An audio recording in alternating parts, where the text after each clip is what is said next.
Hey everybody, my name is Joey. Thank you so much for watching today. As a church, we are wanting the voice of faith to be a life-changing message.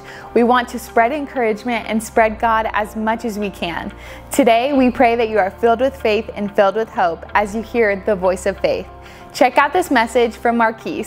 Good evening, family. It is always a privilege to be given the opportunity to share the word with you this evening. It goes without saying that there are many voices in our world right now that are competing for your attention. The voice of fear, the voice of unbelief, and the voice of worry and negativity. But for the very reason that you're tuned in tonight lets us know that you've made a choice to mute all of those other voices and give your attention to the voice of faith.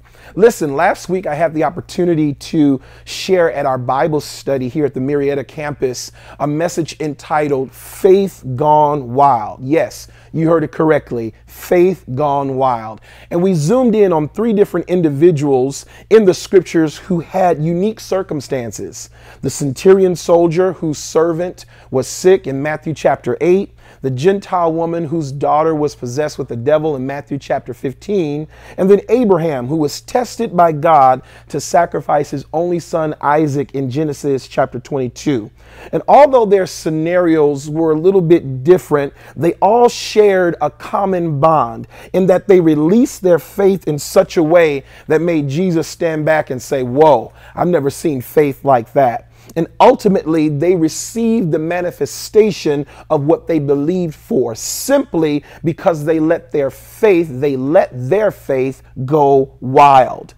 I've got some more individuals, to be honest with you, one more individual I would like to highlight who unleashed his faith like a ferocious animal, and he used the unleashing of his faith with his word. That's so key and pivotal in this hour about releasing our faith with our words. A very familiar character in the Bible by the name of David.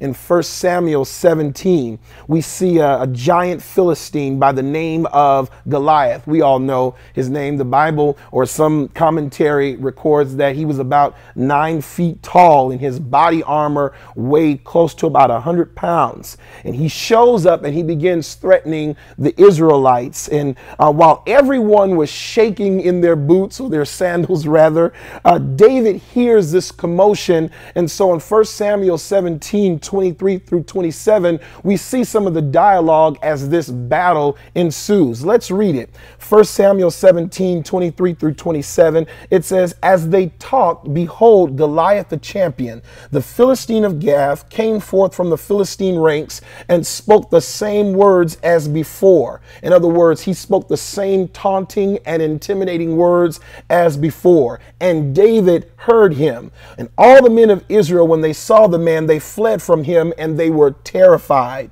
And it says, "And the Israelites said, 'Have you seen this man who has come out? Surely he's come to defy Israel. And the man who kills him, the king will enrich him with great riches and will give him his daughter and make his father's house free from taxes and service in Israel.'" So that was more or less the bounty or the reward for killing this giant. Verse 26 says, "And David said to the men standing by him, 'What shall be done for the man who kills the Philistine and takes away the reproach from Israel? For who is this uncircumcised Philistine?'" I love David's verbiage. Who is this uncircumcised Philistine that he should defy the armies of the living God? Verse 27 is the kicker. And it says, "And the men told him, 'Thus shall it be done for the man who kills him.'" Here in this moment, Israel is petrified of this giant who's taunting and trying to intimidate them. But David rises up and releases his faith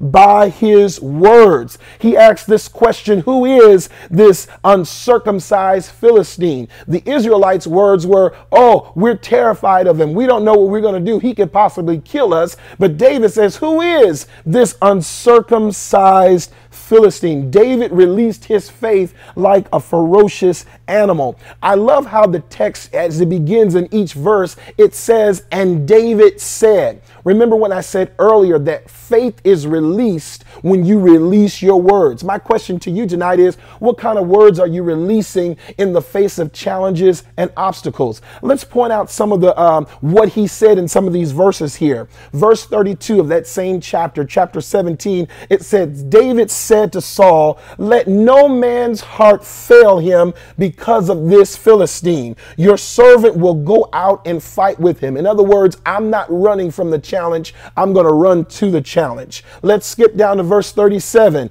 And David said, the Lord who delivered me out of the paw of the lion and out of the paw of the bear, he will deliver me out of the hand of this Philistine. And Saul said to David, go, the Lord be with you. You notice how David is using his word time after time, using his words to release faith. Let's skip down to verse 45. It said, then David said to the Philistine, this is his one-on-one conversation with him, you come to me with a sword, a spear, and a javelin, but I come to you in the name of the Lord of hosts, the God of ranks of Israel, whom you defied. Verse 46 says this day, this is David releasing his words, releasing his faith. This day, the Lord will deliver you into my hands, and I will smite you, and I'm going to cut off your head, and I will give the corpse of the army of the Philistines this day to the birds of the air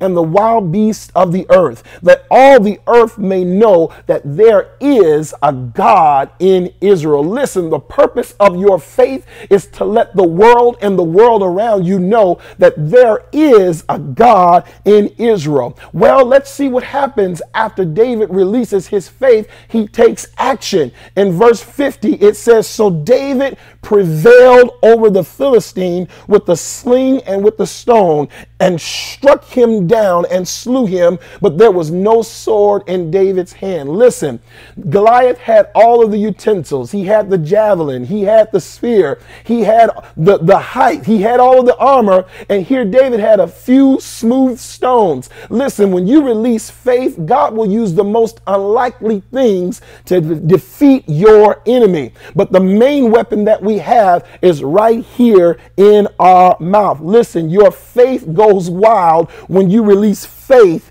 into challenging situations. Well, as I wrap this little lesson up, what can we extract from this story? Listen, growing up as a kid, we lived in a neighborhood where the only security system houses had were dogs.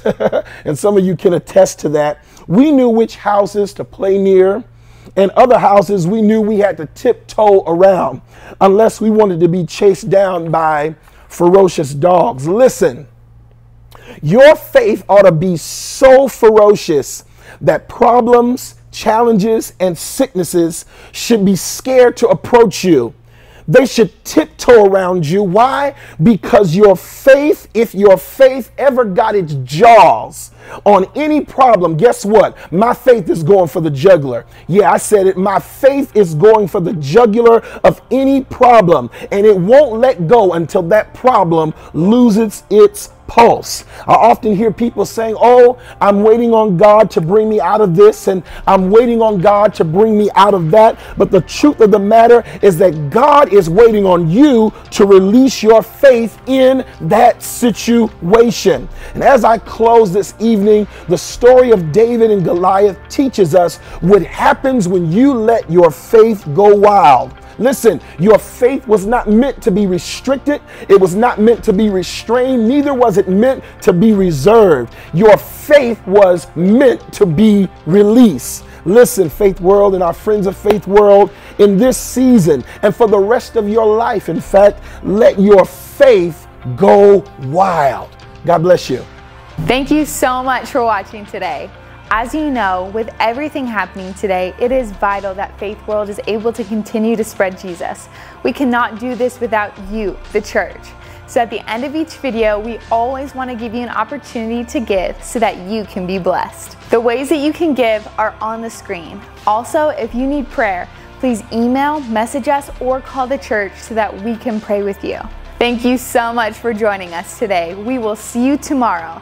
But before you go, here are some announcements to keep you informed with what's going on at Faith World Church. Hey everyone, thank you for joining us today. My name is Jessica and these are your church announcements. Thursday is Grocery Day. We're looking for volunteers to help bag groceries on Thursday, the 8th and the 22nd. We set up the bagging stations at 10 a.m. and bag all of the groceries at 6 p.m. You are welcome to volunteer for either or both times to help get the church ready for Outreach Day. We have a new app. Make sure to download yours by searching your app store for the Church Center app. Once you've downloaded, open the app and register for Faith World Church in Hemet. With this new app, you can give and see everything that is going on at Faith World Church. Ladies, it's time to register for this year's Courageous Conference 2020. It's going to be on October 17th at the Hemet campus.